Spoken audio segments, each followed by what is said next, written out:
إن الذين يأكلون أموال اليتامى ظلما إنما يأكلون في بطونهم نارا وسيصلون سعيرا. بشک هغه کسون چې د یتیمونو مولونه په ظلم سره خوري یقینا همدا خبره ده چې هغوی په خپل خېټې کښې یور خوري او ژر ده چې لمبې وهونکي یور کې به داخل شي. يوصيكم الله في أولادكم للذكر مثل حظ الأنثيين فإن كن نساء فوق 2 فلهن ثلثا ما ترك وإن كانت واحدة فلها النصف ولأبويه لكل واحد منهما السدس مما ترك إن كان له ولد فإن لم يكن له ولد وورثه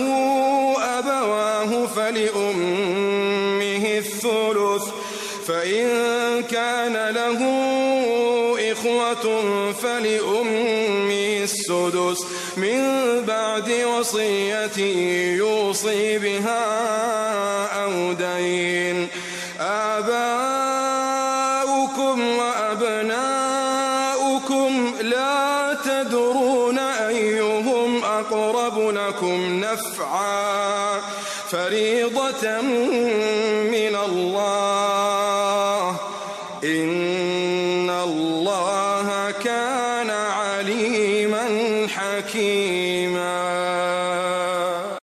الله تعالی توسه د اولاد په باره کې وصیت کوي چې د یو نر اولاد پورا 2 جنکۍ د حصې په مثل حصه ده او که چیرې نرغنده اولاد نه وي نو که دوی 2 یا د 2 نه زیاتې جنکۍ وي نو د دوی دپاره 2 په 3 برخې ده د هغه مول نه چې ده پرې شوي او که چیرې صرف 1 جنۍ وه نو د هغې دپاره نیم مول دی او د هغه مړې مور او پلور دپاره په دواړه کې هر یوه دپاره 6مه حصه ده د هغه مول نه چې هغه مړی پرې شوي او که چیرې د هغه مړي دپاره اولاد وي او که د هغه اولاد نه وي او د هغه وارثان د هغه مور او پلور وي نو د هغه د مور دپاره 3مه حصه ده نو که چیرې د هغه مړي دپاره ورونه وي نو د هغه د مور دپاره 6مه حصه ده. دا پس له ادا کول د وصیت نه چې هغه مړی وصیت کړی وي یا د قرض نه توسې پلرینه او د توسې زامن چې دي توسې نه پوهېږئ چې په دوی کې توسې ته د پیدې په لحاظ سره څوک ډېر نږدې دی. دا مقرره برخه ده د الله تعالی له طرفه. بېشک الله تعالی ښه پوه ښه حکمت والا دی.